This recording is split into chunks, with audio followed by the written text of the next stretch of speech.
मेरे प्यारे दोस्तों, स्वागत है आप सभी का आपके गुजिक चैनल एसपीजा चैनल पे। और आप सभी प्यारे दोस्तों आज पढ़ने जा रहे हैं दो चर वाले रैखिक समीकरण। और इस वीडियो के अंदर हम आप सभी को दो चर वाले रैखिक समीकरण क्या होते हैं, क्या इससे कंसेप्ट बेस्ड क्वेश्चन पूछे जाते हैं, कौन कौन से फॉर्मूले आप लोगों के लिए इस चैप्टर से इंपॉर्टेंट होते हैं जो आपके एग्जाम में पूछे जाते हैं, और कैसे प्रश्नों को बनाना है, इसके बारे में हम आज आप लोगों को समझाएंगे और सिखाने का प्रयास करेंगे।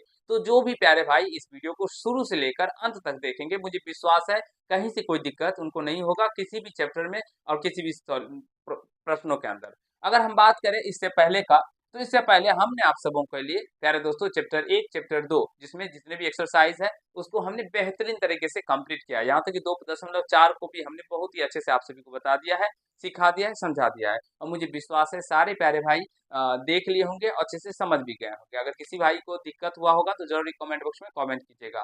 प्यारे दोस्तों, आप हमसे कैसे जुड़ सकते हैं और कैसे आपको पीडीएफ या नोट्स मिलेंगे, इसके ऊपर हमने एक वीडियो पहले ही ऑलरेडी बना चुके हैं जिसमें हमने बताया है जो कैसे आप हमसे जुड़ सकते हैं और कैसे आपको पीडीएफ से नोट्स मिलेंगे। उसकी कुछ प्रोसेस है, उसको फॉलो करेंगे तो आपको पीडीएफ से भी मिलेंगे, पीडीएफ भी मिलेंगे और सारे नोट्स भी मिलेंगे, और आपको हम संडे संडे लाइव आके हम आपसे बात भी करेंगे। ठीक है दोस्तों, तो यहाँ देखिए दो चर वाले रैखिक समीकरण चैप्टर 3 है, ये आप सभी जानते होंगे। तो सबसे पहले इसके हम कंसेप्ट की बात करते हैं। तो कंसेप्ट में दो चर वाले रैखिक समीकरण कहते किसको है, बहुत बार पूछा तो नहीं जाता है, लेकिन समझ लीजिए प्यारे दोस्तों, अगर आप बनाते हैं बोलेंगे, जो कहीं पे अगर आप जाएंगे आप पूछेंगे, पूछा जाता है ना बच्चों से अभी कौन सा चैप्टर आप लोगों के तो ट्यूशन पे चल रहा है, तो बहुत सारे बच्चे बोलते हैं हाँ हाँ, मेरा चैप्टर बहुत चल रहा है। कोई बोलेगा सर द्विघात समीकरण चल रहा है, कोई बोलेगा जी मेरा दो चर वाले रैखिक समीकरण चल रहा है। तो उसी में से कोई अगर आपसे पूछ दिया जो जो दो चर वाले रैखिक समीकरण क्या है ये बताइए, तो फिर आप सभी को नहीं हो पाएगा वहां पे। तो आप सभी को इसको कंसेप्ट को सीखना होगा प्यारे दोस्तों। क्या होता है, तो देखिए A X plus B Y plus C equal to 0, जहां जहां A B C belongs R. Belongs R का मतलब ए बी सी क्या होना चाहिए, एक रियल नंबर होना चाहिए। क्या होना चाहिए प्यारे दोस्तों, जहां ए बी सी क्या होना चाहिए, तो बिलोंग्स आर हो प्यारे दोस्तों, यानी कि रियल नंबर हो। और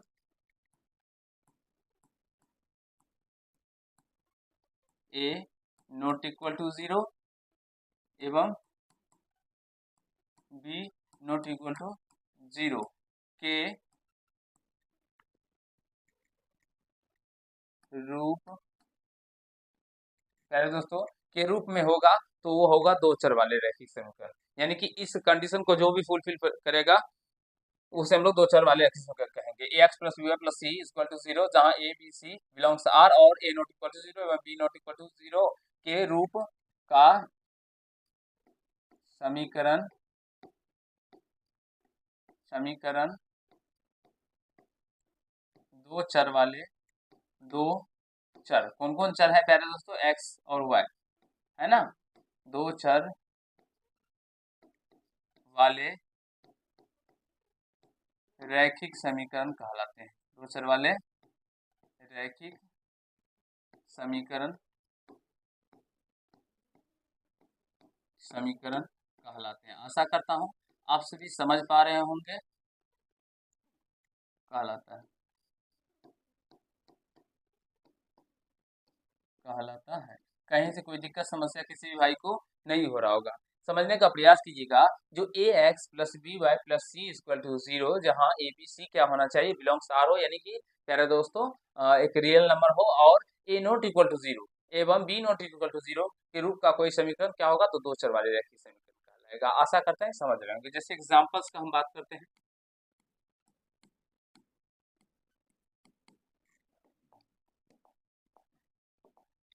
2x प्लस 3y प्लस का 5 इक्वल टू 0, ये क्या हो जाएगा दोस्तों, दो चर वाले x और y है ना, जिसमें दो चर वाले। यहाँ पे हम कुछ भी डाल सकते हैं एक्स वाई के बदले में, जैसे मान लीजिए 2p प्लस का 3q plus 4 equal to 0। Minus में भी हो सकता है प्यारे दोस्तों और प्लस में भी हो सकता है। कहीं से कोई दिक्कत समस्या आप सभी को नहीं हो रहा होगा और मुझे विश्वास है आप सभी समझ रहे होंगे। तो एक बार फटाफट फटाफट सारे प्यारे दोस्तों बता दीजिए, ठीक है, फिर हम आपको समझाएंगे और सिखाने का प्रयास करेंगे। समझ रहे हैं ना प्यारे दोस्तों। एबीसी का मान क्या हो सकता है, ये रियल नंबर, ठीक है। एबीसी क्या होना चाहिए, तो एक रियल नंबर होना चाहिए। फटाफट फटाफट सारे प्यारे दोस्तों कमेंट कर दीजिए। यहाँ पे हमने एक्स और वाई के बदले पी क्यू ही ले लिया, ठीक है ना, कुछ भी ले सकते हैं।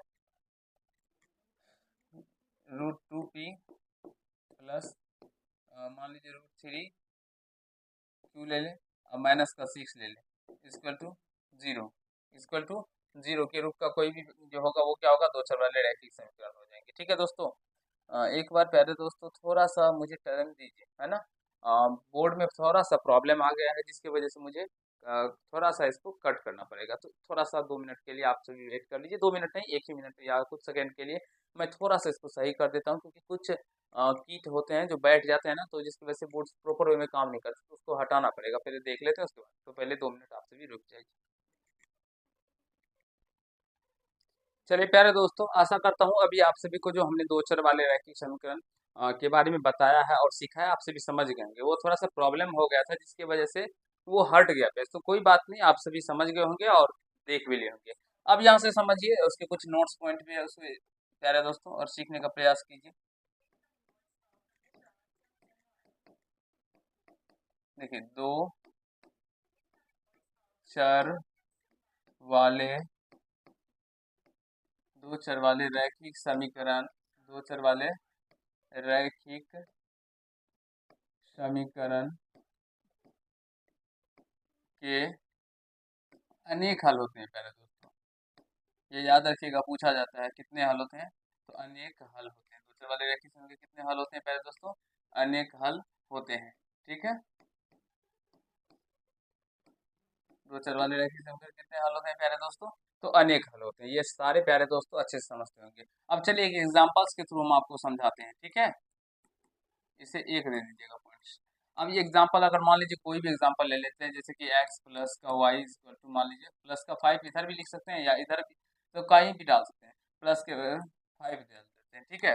तो प्यारे दोस्तों यहाँ पे अगर आप देखेंगे तो इसके कितने हल हो सकते हैं, ये देखिए, अगर x बराबर क्या हो जाएगा, तो 5 प्लस में y इधर का तो माइनस में y हो जाएगा। तो यहाँ से x और y के देखिए कितने मान हो सकते हैं, आप चाहे जितने मान ले उतने होंगे, और अनेक हल हो सकते हैं, ठीक है।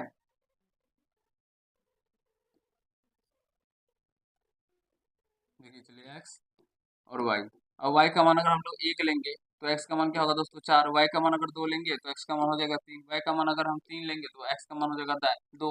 यानी इस तरह से इसके मान हो सकते हैं, समझ सकते हैं। जो x का मान 1 लेंगे तो y का मान क्या हो जाएगा, 4 हो जाएगा। ये आप सभी समझ सकते हैं प्यारे दोस्तों, और इस तरह से बनाने के बारे में सीखने और समझने का प्रयास कीजिए। तो इसीलिए दो चर वाले रैखिक समीकरण के अनेक हल या अनगिनत हल होते हैं, ठीक है। और उसके बाद यहाँ से देखिए, दो चर वाले रैखिक रैखिक समीकरण के दो चर वाले रैखिक समीकरण का आलेख, या ग्राफ निरूपण भी कह सकते हैं, आलेख एक सरल रेखा होता है, एक सरल रेखा होता है। दूसरे वाले रैखिक समीकरण का आलेख कैसा होता है प्यारे दोस्तों, एक सरल रेखा होता है। और आशा करता हूँ आप सभी अच्छे से समझ रहे होंगे, सीख रहे होंगे इसे कंसेप्ट को, कहीं से कोई दिक्कत समस्या किसी भाई को नहीं हो रहा होगा। तो समझ गए ना, दो चर वाले रैखिक समीकरण किसे कहते हैं, इसका हल कितने होते हैं प्यारे दोस्तों, और दो चर वाले रैखिक समीकरण का आलेख कैसा होता है, ठीक है। तो आलेख क्या होता है, एक सरल रेखा होता है। अब चलिए अगले कंसेप्ट की ओर चलते हैं। यहाँ से देखिएगा, अब यहाँ से हम लोग समझने वाले हैं दो चर वाले रैखिक समीकरण युग्म। दो चर वाले रैखिक समीकरण युग्म के बारे में, ठीक है प्यारे दोस्तों। युग्म, दो चर वाले रैखिक समीकरण युग्म, थोड़ा ध्यान से समझिएगा और सीखने का प्रयास कीजिएगा। मुझे विश्वास है आप सभी समझ जाएंगे, कहीं से कोई दिक्कत नहीं होगा। तो देखिए, दो चर वाले रैखिक समीकरण का जो युग्म होता है वो कैसे होता है प्यारे दोस्तों, a1x plus b1y plus c1 equal to 0, a2x plus b2y plus C2 equal to क्या होता है प्यारे दोस्तों, 0 होता है। समझने का प्रयास कीजिएगा, ठीक है। दो चर वाले रैखिक समीकरण का युग्म होता है, कैसे होता है, a1x plus b1 y plus c2 sorry a1x plus b1 y plus c1 equal to 0 और a2x plus b2 y plus c2 equal to 0। कोई दिक्कत प्यारे दोस्तों, मुझे विश्वास है जो आप सभी को कहीं से कोई दिक्कत समस्या नहीं हो रहा होगा। जहां अगर हम बात करेंगे, जहां a1 b1 c1 एवं a2 b2 c2 क्या है प्यारे दोस्तों, तो एक रियल नंबर, ठीक है। और जहां बात करेंगे a1 b1 not equal to 0 एवं a2 b2 not equal to 0, ठीक है। ये हम बता चुके हैं प्यारे दोस्तों, फिलहाल यहाँ से समझने का प्रयास कीजिएगा, ठीक है। हाँ, फिर इसको छोड़ते हैं। तो यहाँ से प्यारे दोस्तों अब इसका हलों की बात करते हैं, तो इसके तीन तरीके से तीन कंडीशन होते हैं हलों के, ठीक है। तो ये सारे बातों को हम अभी आपको समझाएंगे और सिखाने का प्रयास करेंगे, ठीक है। तो देखिए, समझने का प्रयास कीजिएगा, अनुपातों की तुलना,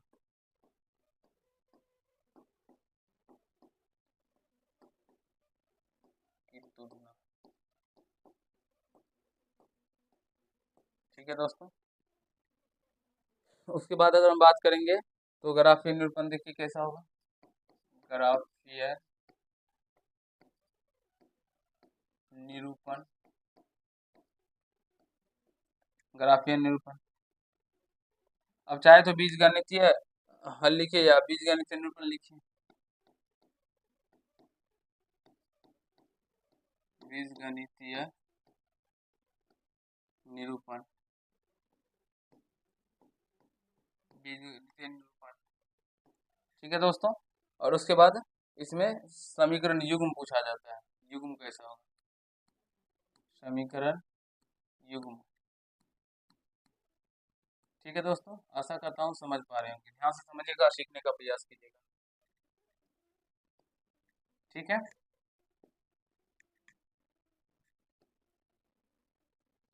अच्छे से देखिएगा दोस्तों, इसके तीन कंडीशन क्या सब होते हैं। पहला होता है जब a1 by a2 not equal to हो b1 बाय b2, ठीक है दोस्तों।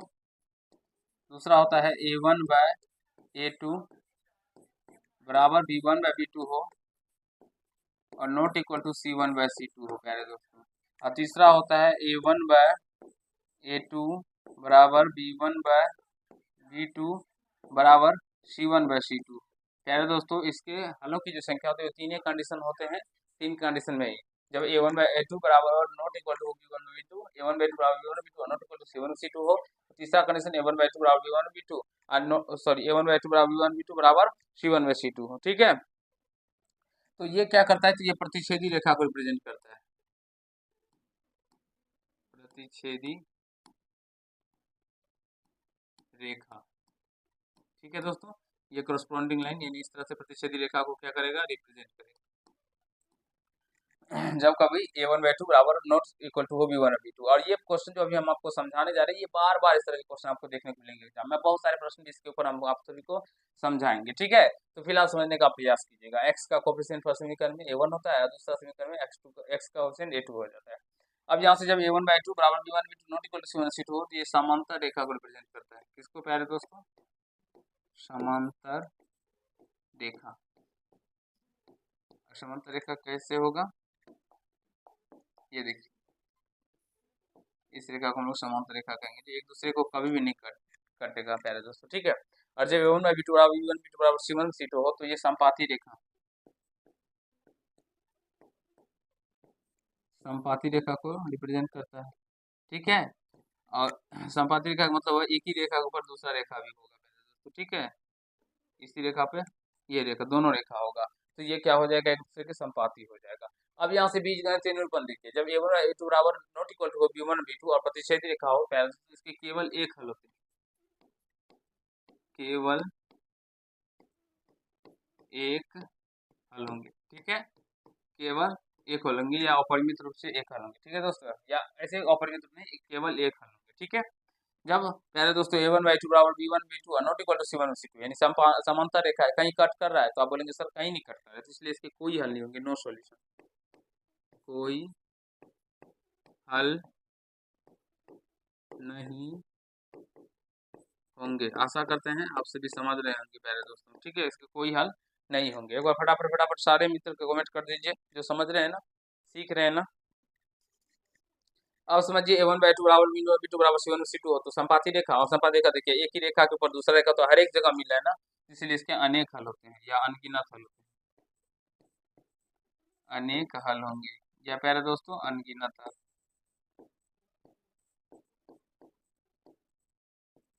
अनगिनत हल। आई होप आप सभी को समझ आ रहा होगा। अब समीकरण युग्म का बात कर ले प्यारे दोस्तों, तो जल्दी जल्दी बताइए क्या होगा समीकरण युग्म इसका, फटाफट फटाफट सारे दोस्तों को बता दीजिए। इसका हो जाएगा अवरोधी, कैसा हो जाएगा दोस्तों, अवरोधी। और इसका संगत युग्म जो होगा ये संगत भी होगा, ठीक है दोस्तों। उसी प्रकार क्या हो जाएगा, तो समांतर रेखा में विरोधी हो जाएगा, समीकरण विरोधी और असंगत,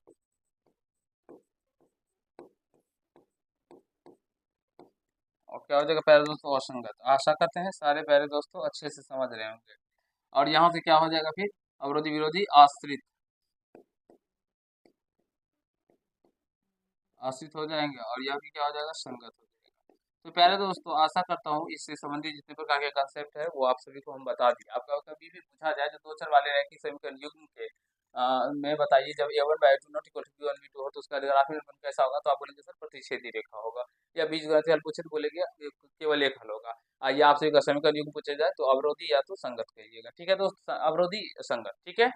आशा करते हैं आप सभी समझ गए होंगे इस बातों को, कहीं से कोई दिक्कत समस्या नहीं हुआ होगा। कैसे बनाना है नहीं बनाना है हम आप सभी को प्रश्न के अंदर सारे बातों को सिखाएंगे। जैसे एक एग्जांपल लेते हैं, 2x प्लस का 3y इक्वल टू 6 है, और मान लीजिए यहाँ पे ले लेते हैं 5x प्लस का 8y इक्वल टू 4 ले लें, तो यहाँ से A1 बाई टू निकाले दोस्तों, A1 बाई टू, क्योंकि x का कोफिशिएंट होता है A1, और यहाँ से फर्स्ट अंकन का तो 2 अब बटे A2 के देखिए 5 है, 2/5 है, फिर B1 बाई B2 निकाल दी, B1 तो B1 का मान है 3 बटे B2 का मान है 8, तो 3/8 देखिए A1 क्या निकला है 2/5 और B1/B2 क्या निकला 3/8, तो दोनों मिल रहा है प्यारे दोस्तों, नहीं मिल रहा है, यानी कि A1 by two not equal to B1 B2 है।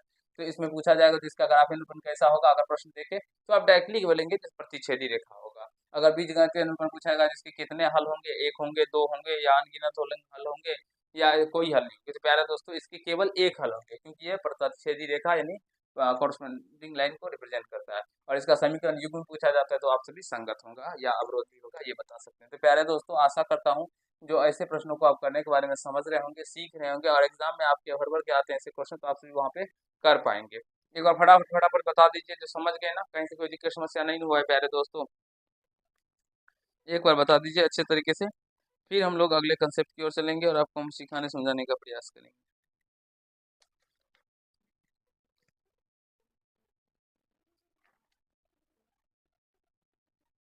तो प्यारे दोस्तों आज जो हम आप लोगों को करवाएं वो एक्सरसाइज 3.1 यानी दो चर वाले रैखिक समीकरण के संबंधित कंसेप्ट थे, वो समझ गए होंगे, आप सभी सीख लेंगे। चलिए मिलते हैं नेक्स्ट पार्ट में जिसमें हम लोग एक्सरसाइज 3.1 के प्रश्नों को सॉल्व करके आपको सिखाएंगे और समझाने का प्रयास करेंगे। और ग्राफीय विधि हो गया, विलोपन विधि हो गया, प्रतिस्थापन विधि हो गया, बदगमन विधि हो गया, सारी विधि को हम इस चैप्टर के अंदर सीखेंगे और बेहतरीन तरीके से हम आप सभी को सारे प्रश्नों को करने के बारे में सिखाएंगे। चलिए मिलते हैं नेक्स्ट पार्ट में, धन्यवाद।